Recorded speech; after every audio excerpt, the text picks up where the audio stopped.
Adrian, does that give you an overview? Indeed, thank you very much. We've got a little bit of time for some Q&A. Andrew, you're happy to take questions? Probably best if you drive this. Yeah, absolutely, please, yeah. Mic or not mic? Or Yeah. Going to get the mic. The mic will be with you shortly. But, perhaps if you speak loudly, Andy. Yeah, okay.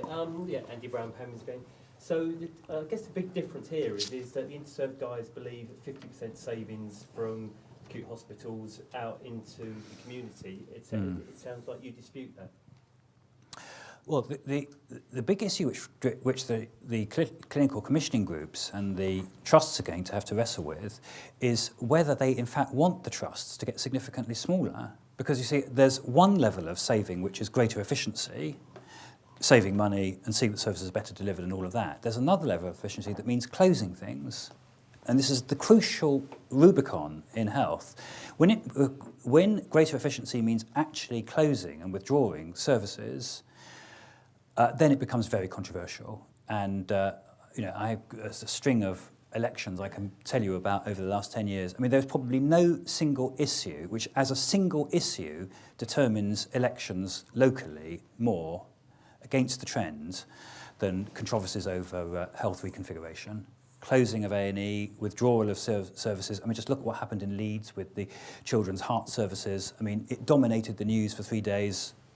This could easily have turned an election in Leeds if there had been one going on and there. So the issue there, if the services are going to be reconfigured, as opposed to simply services provided more efficiently, I would have thought for Interserve, and of course I hold no brief for Interserve at all, is how it can work with commissioners and with existing providers to produce greater efficiencies, and where it involves reconfiguring services with the least possible controversy. Where the achievement of significant efficiencies, we heard the situation in Leeds. It's one thing to rationalise and get better use out of the estate. Once you start proposing to close hospitals, then you have massive political issues on your hand, and that I would have thought is going to be a very, very tough ask for public authorities, unless the financial situation gets a lot worse than it is at the moment. I mean, maybe once you start facing trusts going out of business because deficits are so large and all of that there's a greater willingness to take these decisions. But I've again been here before. I've seen trust deficits ballooning and all of that, and one way or another they all seem to be refinanced and the hospitals don't seem to close. I can just tell you what's happened over the last 15 years. And of course a lot of the capacity that we're talking about, excess capacity, has in fact been underpinned by PFI and building projects over the last 10 years, which have produced state-of-the-art facilities. So we're not even in the situation we were 10 years ago, where a lot of the excess capacity was of antiquated in antiquated hospitals with very poor facilities. A lot of it is, in fact, in hospitals with perfectly good facilities now, with big investments that have taken place over the last 10 years. The issue is, of course, how we can continue to sustain them. Can I have a quick follow-up? Is there the political will within your party to want to work with Interserve to find out whether the savings can be achieved? And its peers, I think we should probably. Yes. Yeah, there are other providers we're of happy to go healthcare bilateral, services. But as I say, there's no desire on the part of my party at all to see further privatisation of the health service. Indeed, if you took a poll inside my party, there will be about a very big majority against privatisation as a concept. And as I say, just read that House of Lords debate last week to see how intense the feeling is on this. If the debate is posited in the terms of further privatisation, then I absolutely know which way this will go, and the clinical commissioning groups will come under massive pressure not to, even as I say, allowing for their capacity to interpret the current rules as they see fit anyway, not to engage in that. It's incredibly emotive. When I was having coffee in Kenwood on Saturday morning, because we'd had the debate on the Section 55 regulation 3 days before, I was harangued by a GP who spotted me across the... and it wasn't a GP, it was a surgeon actually, but he was about these regulations and how they were going to lead to the privatisation of the health service and how it was incumbent on my party to fight them tooth and nail. So the issue is going to be very much one about getting better value and improved services, and and in particular, latching on to what was said earlier, much better community services where everybody agrees we need better services in the community, not least to deal with this big problem of bed blocking. And it's no surprise that dementia is high on the list of services where there's greater scope for independent and private sector engagement for that reason. When it comes to currently acute provided services, as I say, I think this is going we're only going to see a larger role for the private sector if there's a big demonstration of value and you can carry the commissioners and, where possible, the trusts with you. If it becomes a straightforward conflict between existing NHS providers and private providers, then I can simply tell you that a lot of factors other than straight market pressures will come to bear.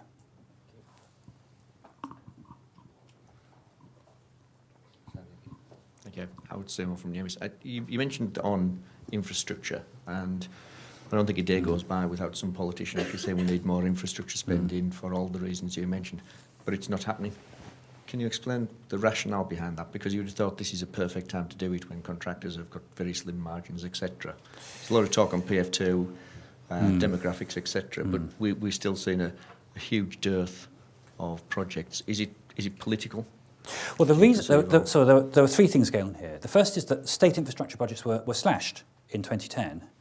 In my old department, a whole load of road schemes that were ready to go, which this was exactly the time to be building them because interest rates are low, you've got high unemployment in the construction industry, and all of that were simply cancelled, including hugely economically important projects like the A14, which is one of the main east-west routes linking the ports to the main distribution centres in the Midlands, the A21, which is a massively important artery going down to the south coast.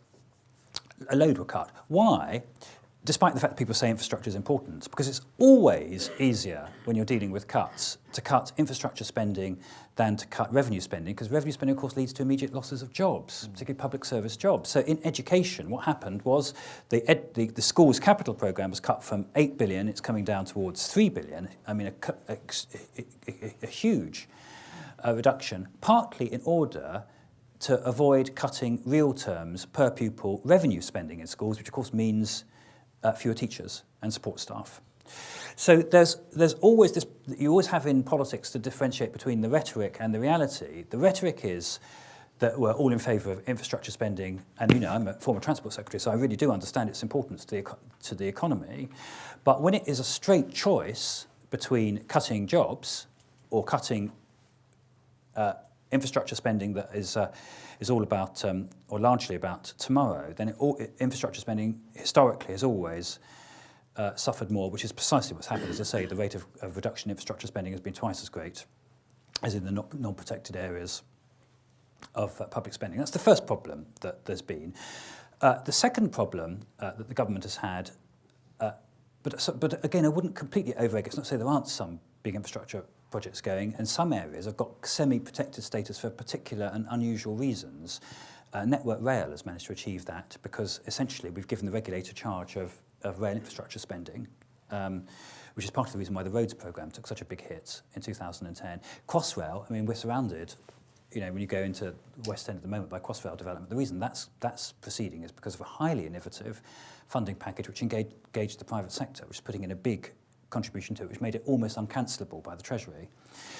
There's a big moral there, by the way, I think actually, which is getting more diverse funding packages behind big infrastructure programmes is very important to their sustainability, and that's what I've been working on in respect of Crossrail 2 and indeed HS2, which is another scheme that I think is vital to the future of the country. That's issue number one. Issue number two, though, is the having cut the infrastructure spending, they weren't particularly on the ball in terms of those projects that they did want to continue to pursue. That's why they brought in Paul, I think partly actually because of this great concern about the Olympics, getting the Olympics done. That's why they brought in Paul Dighton, moved him from the Olympics into infrastructure delivery. He's trying to shake up Infrastructure UK, which is the Treasury arm. They're trying to turn the National Infrastructure Plan from a wish list of projects into a smaller list of projects that they can actually now pursue, and they have also sought to marginally increase infrastructure spending too, and they're looking more imaginatively at of course, the other big mistake they made in this respect was putting a big moratorium on PFI. It was a huge mistake, because in a period where you're essentially suspending large parts of capital infrastructure spending, the other way of delivering it is through revenue budgets, which is what PFI is, and what they should have wanted actually was new and serviceable forms of PFI to come in almost immediately. Now they're starting to put those right at the moment. We've got PF2, the government is talking to the sovereign wealth funds and the pension funds, and it may be that it can find ways of unlocking some of that funding, doing longer term funding packages, which mean you don't have to front load the infrastructure spending. So I would expect infrastructure spending to increase over the next few years, but while the public finances are so weak, we're not going to return to anything like the levels of investment that we saw pre-2008. I mean, to give you an example of just where this leads you, take the example of the A14, which is an absolutely critical national priority. All the orders were ready to go. These were shovel-ready projects. In fact, politically, it's a sign of how tough the infrastructure cuts were. It goes almost entirely through Conservative constituencies. There was no political reason for them to have cancelled it, but they axed the whole thing in 2010. Then when they wanted more shovel-ready projects, they wanted to demonstrate an increase in infrastructure activity last year, they still didn't have the funds to do it. So they published in a one-page, I mean, the sort of flimsiness of, I mean, I can't pretend it didn't happen in my day too, but some flimsiness of some of the actual policy announcements is just breathtaking at the moment. They announced that for the A14, what they're going to do is make this a public-private funded project, including a substantial stretch of it around in Cambridgeshire is going to be a toll road. But nobody knows how to toll an A road. I know because my officials told me this when I was in government. The problem you've got in this country, which of course is a small one and our A roads all have very frequent exits, is that you cannot toll a road unless you're going to have massive diversion of traffic into the other roads and to the villages, unless you block off all the exits. That's not possible on an A road for any substantial stretch. I mean, these are fairly basic sort of facts of life, really, when it comes to running a transport system. So, surprise, surprise, we're now almost a year, actually we're more than a year after that announcement, and we have had nothing more from the Department of Transport other than the one-page announcement that they're going to produce options for tolling the dualling of the A14. And when I put down a parliamentary question, because I'm very amused by this, to see what heroic feats my former officials are trying to do to deliver for their political masters, they told me that they were continuing to examine options. And yet the rhetoric of the government is, we're getting a move on with infrastructure, we're really going to get these shovel-ready projects going and all that. That isn't, in fact, what's happening. The thing, though, that is where there is unstoppable pressure, as I say, is in some areas of public service provision where you've simply got to have the capital facilities, and anyone engaged in school building over the next few years, I think, will be pretty happy, because I can't see how that can possibly be cut further because of this massive shortage of basic school places in large parts of the country, which have simply got to be met, or else you'll have kids who haven't got a school to go to. I think Mark. Sorry, hello. So I could just ask, sort of, obviously you mentioned a piece of stuff on infrastructure. You're interested in getting that going. I mean, obviously Heathrow is a big potential infrastructure project where the private sector's got the capital, wants to do it, get going on it. I mean, what's your view on that? And secondly, can you say what your view is with regards to power in this country, where we're going to be running out of power really shortly? It looks like the current administration is going to leave it all in your hands. I should have said, when I'm talking about absolutely unstoppable infrastructure investment, of course, power investment comes into that too. I mean, the lights will go out unless we can get really serious. I mean, even if fracking does prove to be an unexpected boon, nonetheless, providing significant additional power generation capacity is I mean, if that isn't done over the next 4 years, the lights will go out. And there's, again, coming back to the mid-70s, this generation of politicians do remember what it was like when the lights went out. I remember going around the house with a candle and being told it was all Mr. Gormley's fault.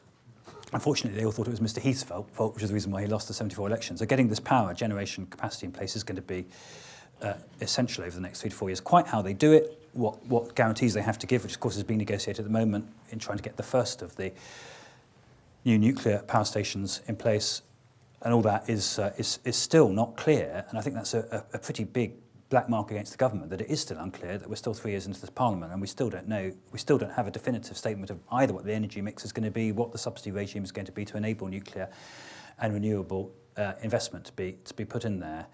And of course, we had all the zigzagging over what was happening in the North Sea as well, with the tax, then taking off of the tax to get production up there. These power and energy issues are going to be acute, but they're unavoidable, and they will have to put the investment in there. However, in terms of the capacity, as I say, for politicians to put off investment decisions which are controversial, even where there's a massive loss of national welfare at stake, Heathrow is a pretty good case study.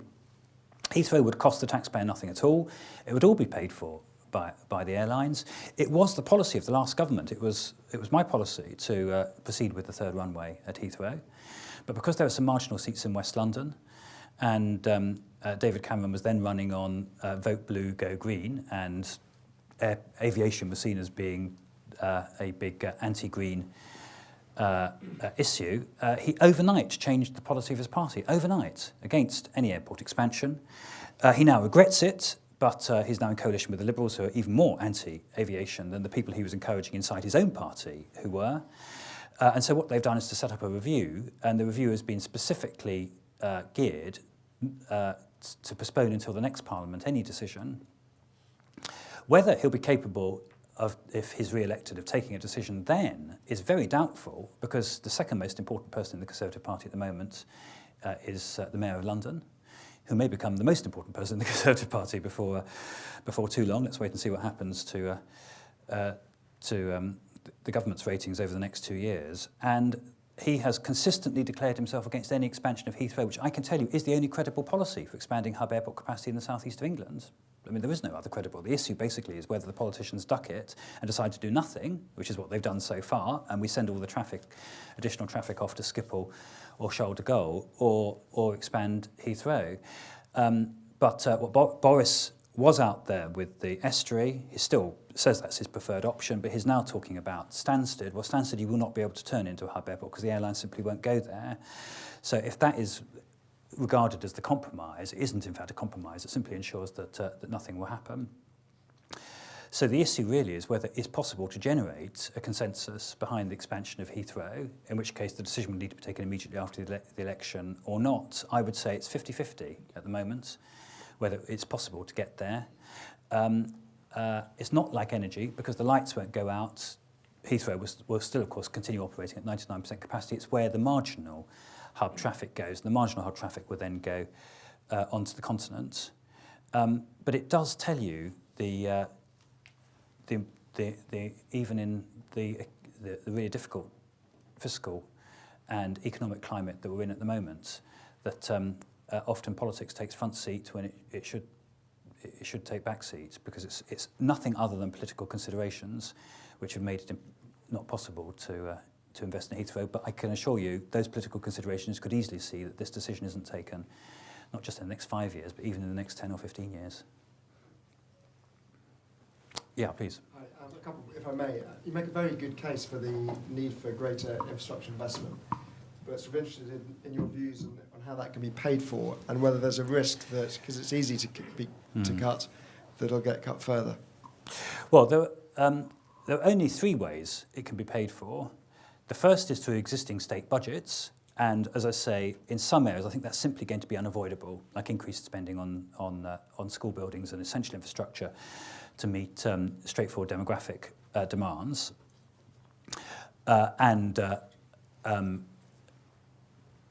The debate there is essentially a debate about the trade-off between revenue and capital. That's essentially the debate. Now, in the budget, Osborne said that savings on revenue, he would be able to put into capital, but these are notional savings at the moment. He hasn't said where the savings are going to come from. They're only doing a 1 year. There's a huge bun fight going on in Whitehall at the moment over a 1 year spending review.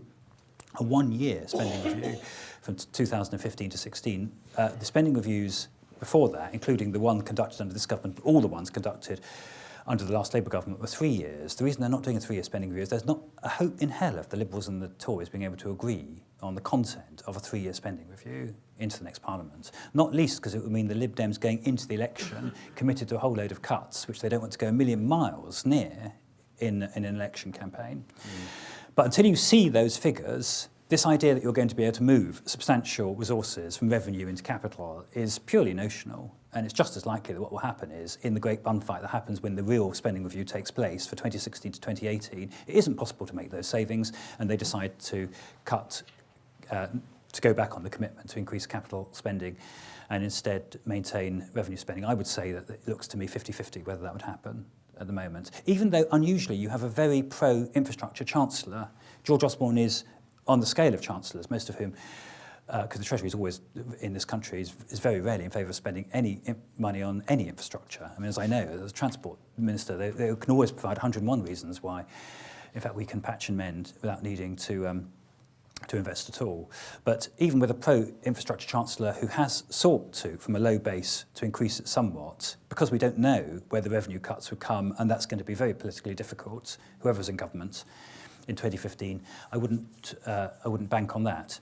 The second source is new forms of public or private sector finance.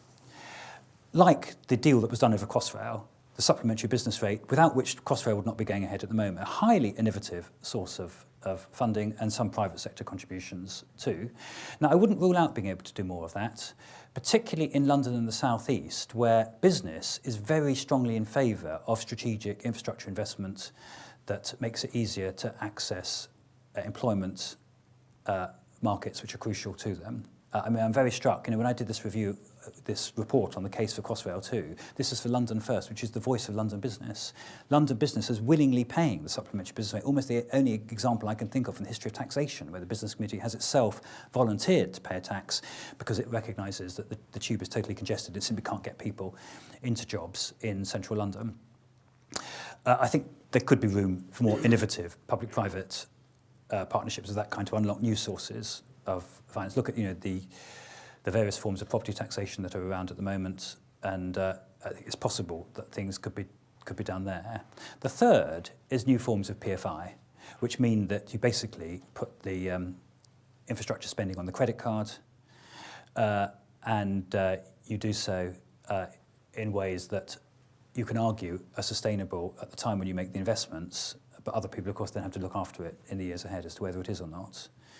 And that's how a lot of the big public service infrastructure was put in place over the last 10 years. It's how a good deal of the rail investment I talked about at the moment is being put in place. And that, I think, is capable of being extended significantly further if there's the political will to do so. But those are the only three ways you're going to get it. But they could unlock quite significant infrastructure spending. The single biggest infrastructure project in the whole of Europe at the moment, the single biggest one, is Crossrail, 16 billion, huge project. If HS2, which is on track at the moment, and I think for various reasons I could explain if you wanted me to, I think will happen, and serious work on that starts after 2017, that will be the single biggest infrastructure project in Europe for the next 20 years, if it runs through, as I expect it will, through to the completion of the whole 330 miles from Manchester and Leeds through to London. That's going to be a huge 15-year project. So it's not that there won't be big infrastructure projects, there will, but I don't think we'll see infrastructure spending returning to anything like the pre-2008 levels. Thank you very much. And another question, quickly, if I may, just on the very complicated question of health outsourcing, which is hard to understand. If I could put you on the spot and say, if you were health minister in 2 years' time, which might be possible, and another Leicester-style contract came along, would you sign that? Oh, the Leicester-style contract is fine. The Leicester-style contract is about support services and the management of the estate and all of that, all being done with the enthusiastic support of all of the local partners.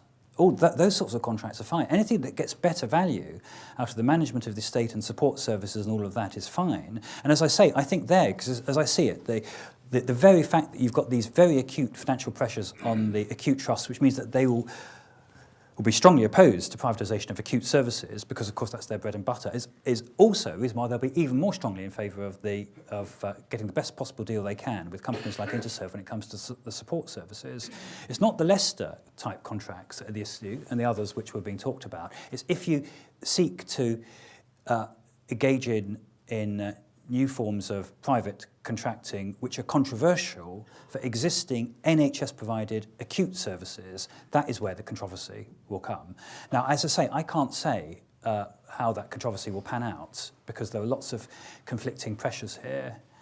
But I think you need to be aware that there will be a big set of controversies if that becomes a big source of policy. In terms of how this will be driven, though, obviously a Secretary of State for Health will have a view, and Andy Burnham has been quite clear that he is against, I mean, his line is he's against further privatisation of NHS services, but it's what happens in those clinical commissioning groups. That's what will determine this. It's what decisions they take over the bundling of services, whether they are prepared to open them up to competition or not, how they see the interface between community services and acute services, and whether they seek to redraw the boundary between them, which of course could open up significant new opportunities. It's those decisions, clinical commissioning group by clinical commissioning group, that will determine this. And they've only just started. It's too soon to make any judgments as to how that will go.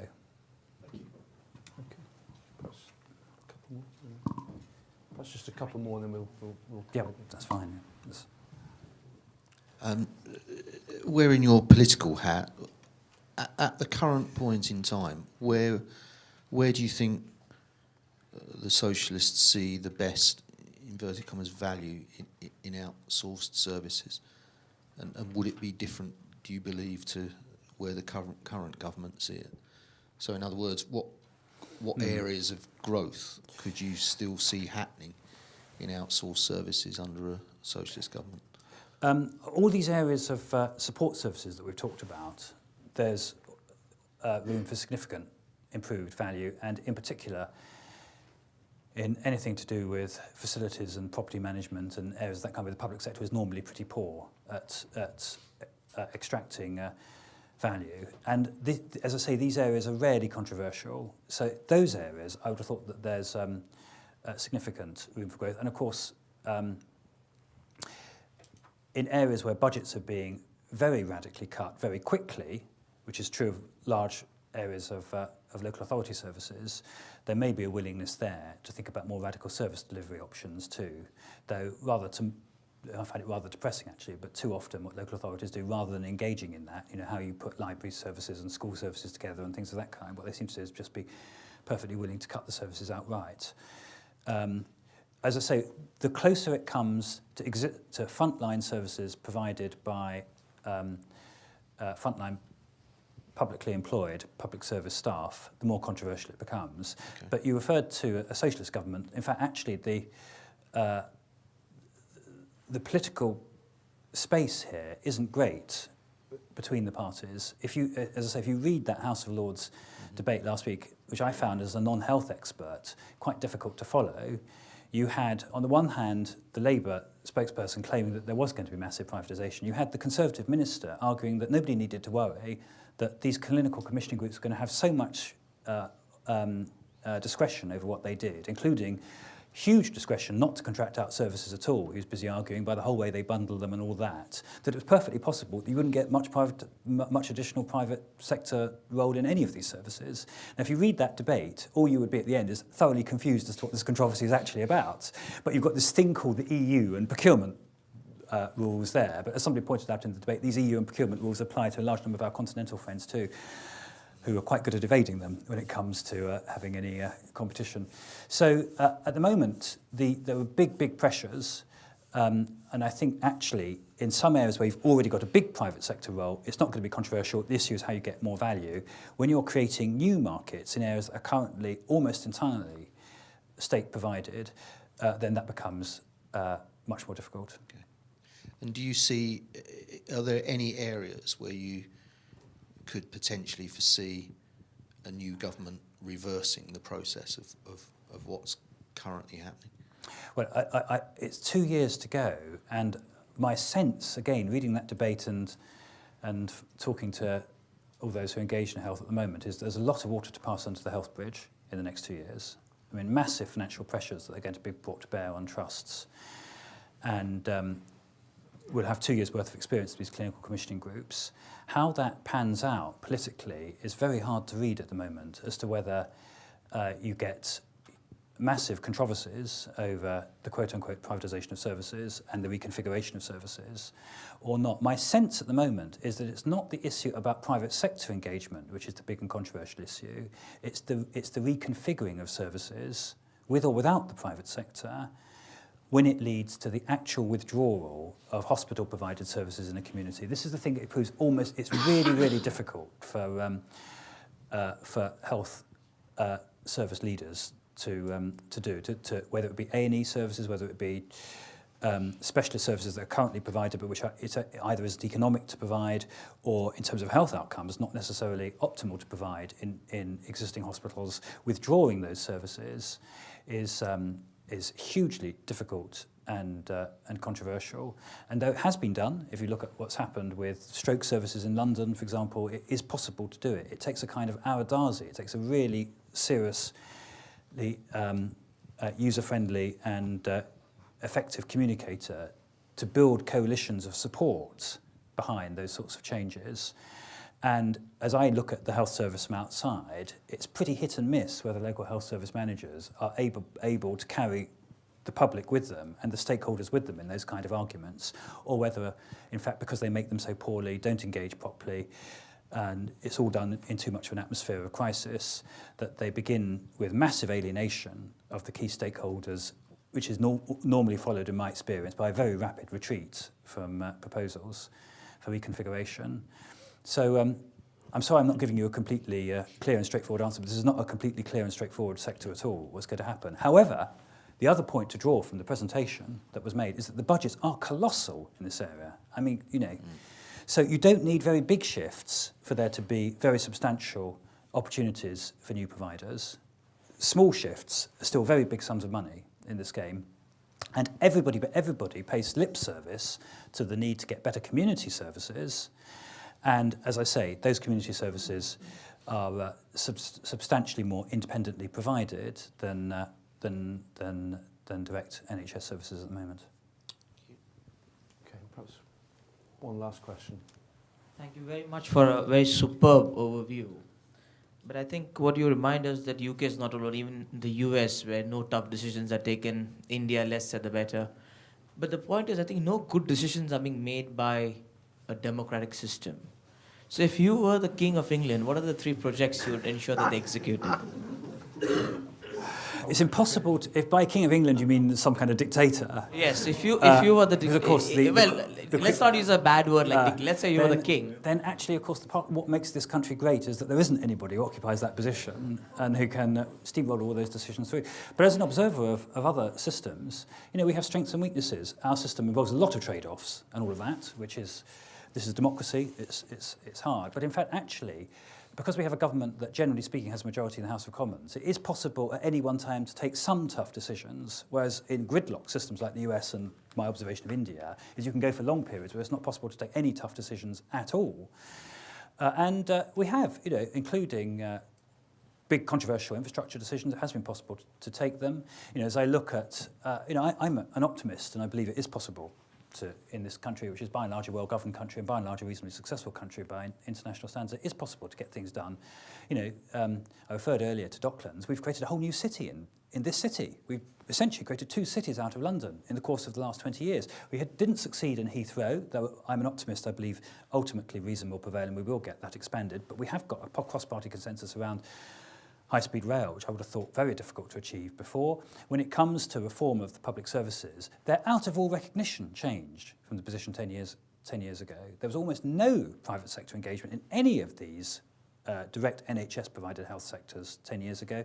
And when I first started introducing the academy concept into education, independently managed state schools, I was being burnt in effigy outside the education department by the National Union of Teachers. But now, a majority of secondary schools have got this status and educational standards have risen dramatically. So I don't buy this argument that we can't get big change and that it's all just lowest common denominator and gridlock. But in my experience, you can only engage in 2 or 3 big areas of reform at a time, and where you've got politically contested areas on a fairly weak government, and we've got a fairly weak government at the moment, then change can be slow. Thank you. Okay, thanks very much, Andrew.